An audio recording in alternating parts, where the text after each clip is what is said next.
బన్సాల్ ఇన్స్టిట్యూట్లో పార్ట్ టైమ్‌గా నేను morning 5:30 to 6:30 టైంలో క్లాస్ చెప్పాను సార్. 4 మంత్స్ చెప్పాను. నాకు టోటల్ 60,000కి మాట్లాడితే అందులో 30,000 ఇచ్చారు.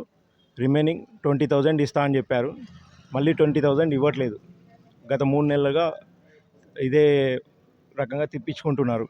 ఇప్పుడు రేపు నెక్స్ట్ వీక్ అని ఇట్లా నెక్స్ట్ మంత్ అని ఇలా వాయిదా వేస్తూ వస్తున్నారు. శాలరీ మాత్రం ఇవ్వట్లేదు. సో 60,000 అయితే 30,000 పేమెంట్ అయింది సార్. ఇంకా 30,000లో అతడేమన్నాడంటే నేను లాస్ అయినా నాకు 20,000 అయితే నేను పే చేయగలుగుతా అన్నాడు. సరే సార్ 20,000 అన్న ఇవ్వండి అని చెప్పాము. ఆ 20,000 కూడా ఇవ్వట్లేదు. గత 3 నెలలుగా తిరుగుతున్నాము. ఇప్పుడు ఇస్తా అంటున్నాడు, రేపు ఇస్తా అంటున్నాడు, ఇట్లా వాయిదా వేస్తూ వస్తున్నాడు.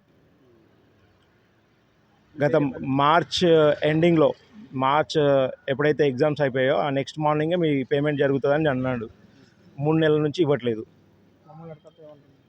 సో ఈరోజు ఇట్లా ఇవ్వట్లేదని చెప్పి మా మిత్రులైనటువంటి నవీన్ ఆర్గనైజేషన్ వాళ్ళని తీసుకొని రావడం జరిగింది. వాళ్ళ తరపున అడిగించడం జరిగింది. మా శాలరీ ఇవ్వమని సార్ని అడిగితే ఇవ్వమని ఎదురు తిరుగుతున్నాడు. ఇవ్వకపోయి ఏం చేసుకోండి అని మాట్లాడుతున్నారు. నా పేరు శ్రీధర్ సార్, ఇంగ్లీష్ ఫ్యాకల్టీ.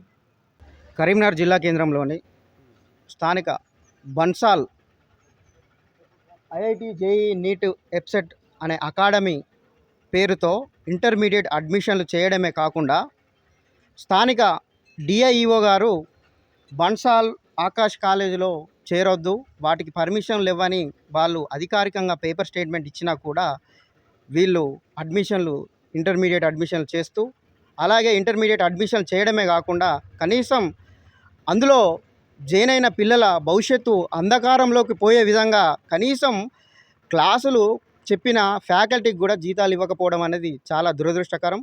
మరి ఇట్లాంటి పర్మిషన్ లేకుండా పుట్టగొడుగుల్లా వస్తున్న బన్సాల్ లాంటి వివిధ అకాడమీల పేరుతో వస్తున్న కళాశాలల మీద డిఐఈఓ గారు ప్రత్యేకమైన చర్య తీసుకొని వీళ్ళని వెంటనే మూసివేయకపోతే విద్యార్థుల భవిష్యత్తు అంధకారంలోకి పోతుందని మేము మాదిగ స్టూడెంట్ ఫెడరేషన్ కరీంనగర్ జిల్లా కమిటీ పక్షాన డిమాండ్ చేస్తున్నాము.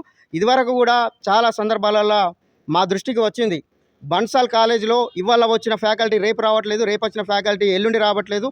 అసలు కనీసం స్థానికంగా ఈ కళాశాల ప్రిన్సిపాల్ ఎవరో కూడా మాకు తెలియని పరిస్థితి అన్నయ్య అని చెప్పేసి చాలా సందర్భాలలో విద్యార్థులు మా దృష్టికి తీసుకురావడం జరిగింది.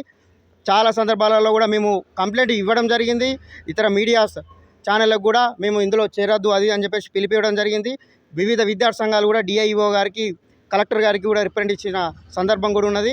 దయచేసి మీడియా ముఖంగా మేమందరికీ ఒకటే విన్నపిస్తున్నాం, ఇలాంటి కళాశాలలో చేరి విద్యార్థుల భవిష్యత్తు అంధకారంలోకి పోకుండా కనీసం ఆయన ఒక స్థానికంగా ఒక రెగ్యులర్ ఫ్యాకల్టీని కూడా పెట్టుకోలేని పరిస్థితి. ఇలా 50 మందిని 100 మంది విద్యార్థులను అడ్మిషన్ తీసుకోవడమే కాకుండా కనీసం ఆ ఫ్యాకల్టీని కూడా రెగ్యులర్ ఫ్యాకల్టీ లేకపోవడం వల్ల పిల్లలకు చెప్పే ఫ్యాకల్టీ కూడా మాకు ఏం చెప్తున్నారో ఏంటిదో అర్థం కావట్లేదన్న, ఇవాళ వచ్చిన వాళ్ళు రేపు రావట్లేదని చెప్పేసి మా దృష్టికి తీసుకురావడం జరిగింది. తక్షణమే దీని మీద డిఐఈఓ గారు చర్య తీసుకొని ఈ కళాశాలను మూసివేయకపోతే భవిష్యత్తులో మా ఎంఆర్పిఎస్ మందకృష్ణ మాది అన్న దృష్టికి కూడా ఈ సందర్భాన్ని తీసుకుపోయి పెద్ద ఎత్తున ఉద్యమానికి శ్రీకారం చుడతామని సందర్భంగా తెలియజేస్తున్నాను. నా పేరు చెంచల నవీన్ మాదిగ స్టూడెంట్ ఫెడరేషన్ జిల్లా అధ్యక్షుడు.